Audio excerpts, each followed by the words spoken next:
So this is a Trane XL80 furnace, and we had the red light blinking code of 4, which means that the high limit blew, and the high limit on this one, you have a rollout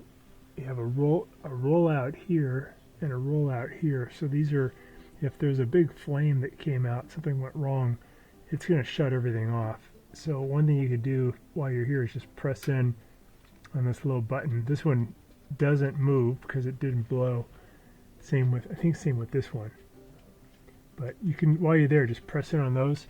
We're going to get to this black, I don't know if you can see this on camera, this black rectangle here in the back. It's against this wall. That's the main one connected to these 2 yellow wires. And we're going to see if that's the one that tripped. Usually, if that one gets really hot, it'll trip and then it'll reset after it cools down, and you'll get power again. And if your filter gets really clogged over time, that can cause that one to trip.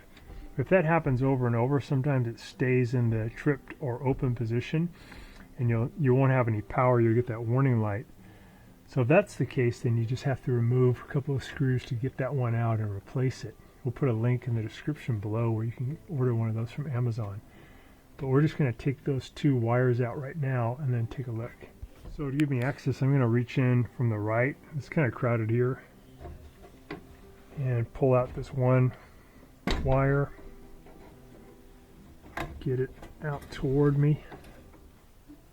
Right here. I'm going to pull off the next one. There are needle nose pliers on that one. I'm going to kind of wiggle that one off. Got it. Okay, we're going to pull that one out.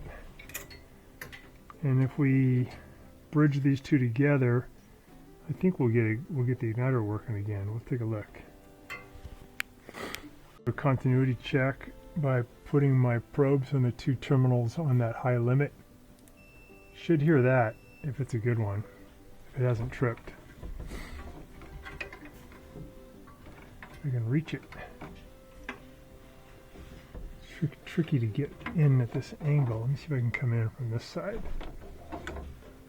These 2 guys.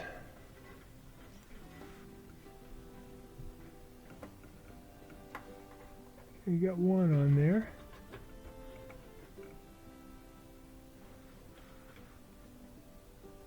Okay, so I got my continuity checker on the 2 terminals. No indication of continuity, so that is the one that tripped. So we're going to be replacing that one, and then we'll have heat again. So I just got to take out. Sorry about these wires being in the way. I take out a little screw here. I think it's a 1/4 inch screw, and one up here, and I can get this thing out. We're just going to hold these together to just do a test. Make sure you're not touching the brass. We're going to go ahead and put this door back on so that it activates the door switch. We'll see how it does.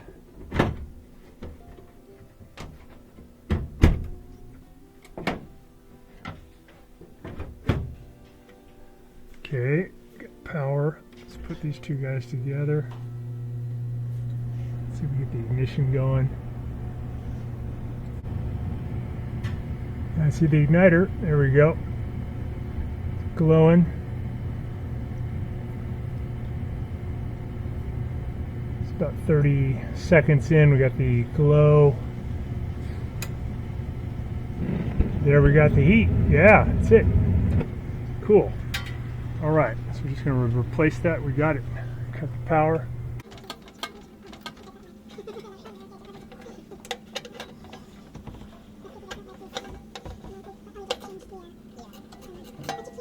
Just get those screws out and grab it now and pull it toward me.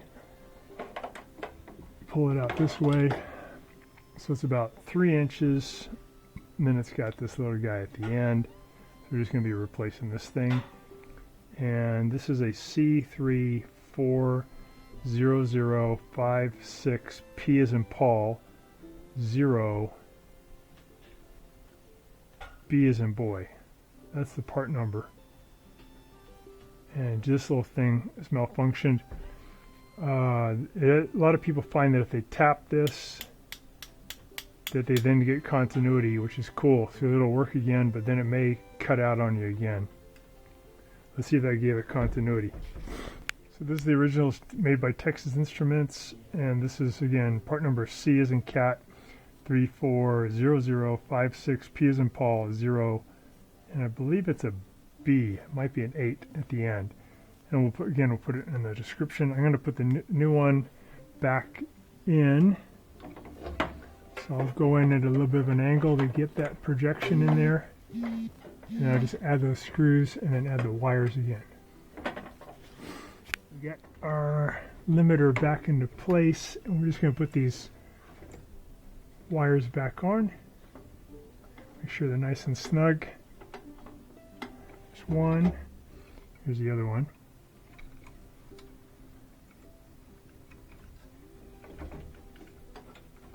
Got my wires back on, the two yellow wires. I'm going to turn the gas back on in line. Turn the power back on. I'm going to press in on the door switch. It's calling for heat. Got the light blinking.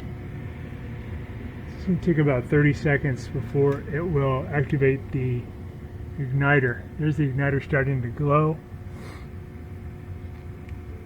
And then probably in another 15 seconds we should get ignition.